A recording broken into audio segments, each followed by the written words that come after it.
It's interesting to me that whilst you've been fairly outspoken on behalf of free trade and globalization, the one person who seems to have said more is Xi Jinping. It seems an odd ally for you to end up with. But well, I think one of the examples of where China has played a very positive role is around climate change, where they have recognized a need for real leadership there and have stepped up in a number of ways and showed themselves to be on side with a lot of international players on how we're going to fix the environment or improve the environment for the long term around the world. Do you think there's a possibility of a free trade deal? How would that work? We're certainly sitting down with China to explore those possibilities. There's a number of challenges. Not least of all is the difference in scale between our economies, but also challenges around values and approaches and a recognition of the expectations that Canadians have around labor rights and health rights and environmental protections that aren't necessarily quite aligned with where China is, for example, or where many developing countries are.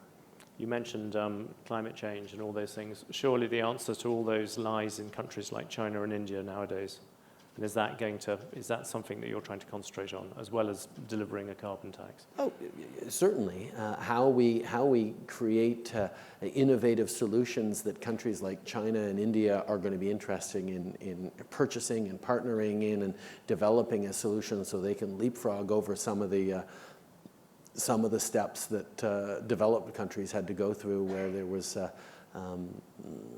behavior that shouldn't be replicated on a global scale if we're going to make our 2% 2 degree target or 1.5 degree target even. Are you happy with China, the idea of almost as a co-equal global leader with America, or do you still see America as being the one in the front?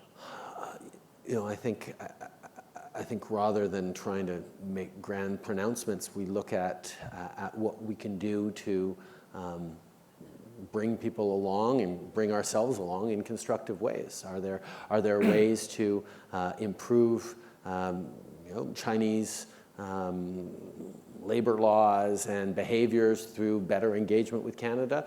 That's what we're going to work on. Are there ways of demonstrating to this new administration in the States that being climate leaders is actually really good for jobs and for the economic bottom line? That's what we'll do. Are there ways of highlighting to Europe that openness to continued trade through our CETA agreement is a good thing? These are all ongoing conversations that Canada's glad to engage with the world on. And quite frankly, as we engage with the world and highlight what we have going on here, I think a lot of people in those areas and elsewhere are looking to invest in Canada. We've had a number of big companies come and say, you know what, we want to be part of what Canada's doing. Your emphasis on education, on training, on responsible economic development, on sustainable growth. These are the kinds of things that in a world of tremendous uncertainty seem to be on a long-term path that is interesting for a lot of investors. And that's very much the message that we're putting out to the world.